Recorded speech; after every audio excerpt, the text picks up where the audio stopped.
Would you fill this prescription? Hi, I'm Chelsea, a retail pharmacist, and if you think the pharmacists are on a power trip, let's take a look at what we're actually doing behind that pharmacy counter. I received this prescription. It is morphine solution, 100 milligrams per 5 mLs. The directions are take 5 mLs by mouth 4 times daily as needed for pain.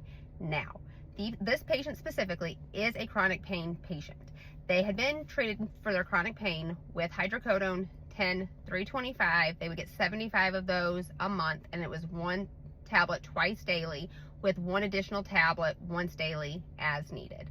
That's what their normal dose was. The patient had an unrelated surgery where they were having a difficult time swallowing pills. So their doctor, who treats their pain, wanted to send something that was a liquid.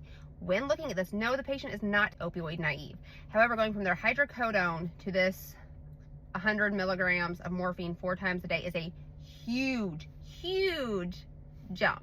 So obviously the doctor wrote this medication, so that's what they want the patient to have, correct? And I should just fill it. I obviously am on a power trip if I just want my patient to be in pain. No, because I know that jumping from that dose to this other dose is very, very dangerous. And I wanted to verify that that's what the provider was actually intending for the patient to do. They weren't. They were not intending that at all. It was supposed to be morphine, 10 milligrams per 5 mLs, 4 times a day as needed. Much closer to what they're normally on. Unfortunately, the provider selected the wrong strength because providers are not infallible, and that's what pharmacists are here for. We're trying to make sure that the medications that our patients get don't harm them. It was not about power. It was not about wanting my patient to be in pain. It was simply wanting my patient to not die.